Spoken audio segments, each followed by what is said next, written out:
पीलीभीत जिले की कलीनगर तहसील के रजवाड़े गांव माधोटांडा में इस बार भी महिलाओं की सत्ता काबिज रही।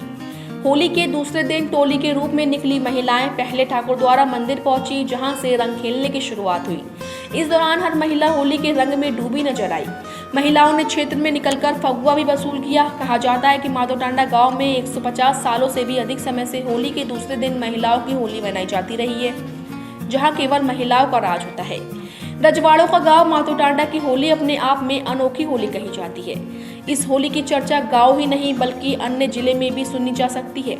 कहा जाता है कि 150 से 200 साल पहले राजस्थान से कई रजवाड़े परिवार यहां पलायन करने आए थे। तब से ही यहां होली के दूसरे दिन महिलाओं की विशेष होली खेली जाती है। खास बात यह है कि महिलाओं की होली में पुरुष हिस्सा नहीं लेते हैं। धोखे से इनकी सत्ता में अगर कोई पुरुष दखल अंदाजी भी कर दे तो समझ लो उसकी शामत आ गई। इस चक्कर में होली के दूसरे दिन पुरुष ढूंढे से भी गांव में नहीं मिलते हैं। यहाँ तक कई तो गांव छोड़कर अन्य स्थानों पर चले जाते हैं या फिर घरों में ही डूब के रहते हैं।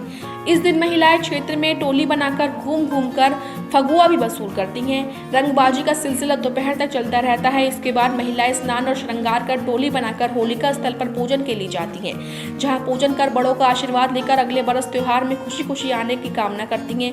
रजवाड़ा गांव माधोटांडा में दुल्हड़ी वाले दिन केवल पुरुष ही होली खेलते हैं। इस दिन महिलाओं को रंग नहीं लगाया जाता है। कहा जाता है कि रजवाड़ों से ऐसा चला आ रहा है कि महिलाएं पिछले 150 वर्षों से भी अधिक सालों से दुल्हड़ी के दूसरे दिन ही रंग खेलती हैं। इस बीच पुरुष घरों में डुबके रहते हैं। माधोटांडा स्थित राधा कृष्ण का प्राचीन मंदिर श्री माधव मुकुंद महाराज ठाकुर द्वारा मंदिर से महिलाओं की होली शुरू होती है। बताया जाता है कि यह मंदिर 250 से 300 साल पुराना है।